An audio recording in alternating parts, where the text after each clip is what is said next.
Hello everyone, मैं excellent भाई जी एक बार फिर आप लोगों के बीच में इंग्लिश के चैप्टर टू पोएट्री से,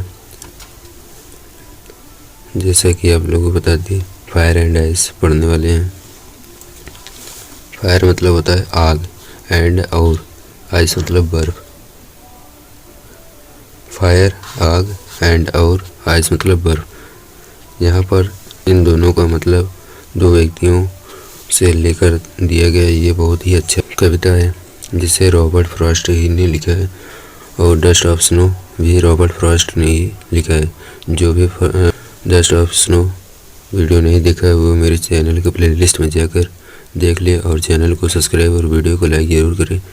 चलिए चलते हैं आगे की ओर, जो कि फायर एंड आइस दो व्यक्तियों को लेकर इस कहानी में बताया गया है कि इस संसार को कैसे नष्ट होगा, कैसे। चले चलते हैं अबाउट द पोएट। ये आप लोग अपने से पढ़ लीजिएगा, इसमें से आप लोगों से कुछ भी क्वेश्चन नहीं पूछेगा। अबाउट द पोएम जो कि हम लोग आगे विस्तार से पढ़ेंगे, आप लोग भी एक बार पढ़ लीजिएगा। कवि कहते हैं सम से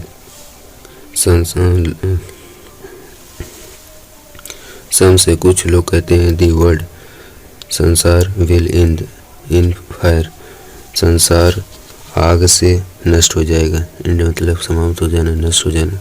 फायर मतलब आग, से मतलब कहना, से मतलब कुछ, वर्ड बना संसार। कुछ लोग कहते हैं कि संसार आग से नष्ट हो जाएगा। यहाँ पर संसार आग, फायर मतलब होता है जो घृणित व्यक्ति हैं या फिर लालची व्यक्ति हैं, उन्हीं के आधार पर फायर लिया गया है। और आइस का मतलब होता है मतलबी लोग। आइस का मतलब यहाँ पर लिया गया मतलबी लोग। सम से कुछ लोग कहते हैं इनमें मतलबी लोग से यह संसार नष्ट हो जाएगा। फ्रॉम व्हाट जहाँ तक, कवि कहते हैं फ्रॉम व्हाट जहाँ तक मेरी विश्वास है कि आई हैव, फ्रॉम व्हाट जहाँ तक मेरा विचार है कि I have tested of desire. Tested मतलब अनुभव या फिर स्वाद, डिजायर मतलब होता है इच्छा। कवि कहते हैं कि जहाँ तक मेरी अनुभव है यह संसार, आई होल्ड विथ दोज, मैं उन लोगों के साथ हूँ वो फेवर फायर जो आग की पक्ष में, फेवर मतलब पक्ष, फायर मतलब आग, जो आग की पक्ष में है। मैं, कवि कहते हैं कि मैं उन लोगों के साथ हूँ जो आग के पक्ष में हैं। चलते हैं आगे की ओर। बट कवि कहते हैं बट लेकिन, इफ यदि, it had to perish twice, लेकिन यदि संसार को दो बार नष्ट होना हो तो क्या कहते हैं। आगे चलते हैं। जानता हूँ, I know enough of it, मैं जानता हूँ घृणा पर्याप्त है।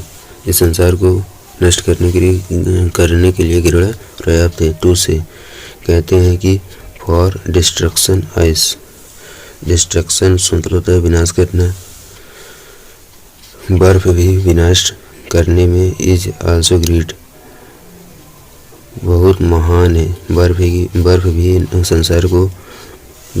संसार को विनाश करने में बहुत महान है। नहीं समझ में फिर एक बार।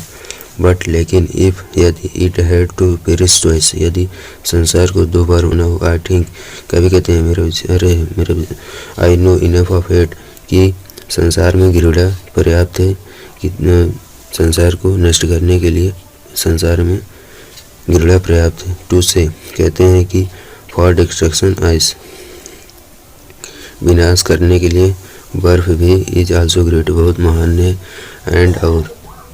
एंड और वुड सफिक्स, और ये दोनों मतलब फायर और आइस दोनों पर्याप्त है संसार को नष्ट करने के लिए, ये दोनों पर्याप्त है। यहाँ पर फायर का मतलब होता है लालची लोग या फिर घृणित लोग, और आइस का मतलब मतलबी लोग हैं। चलिए चलते हैं। अगर आप लोगों को ना समझ में आया तो एक बार फिर देख लीजिएगा। इसे देखने के बाद आप लोगों को ये चैप्टर हो गया, ये होगा। चलिए चलते हैं।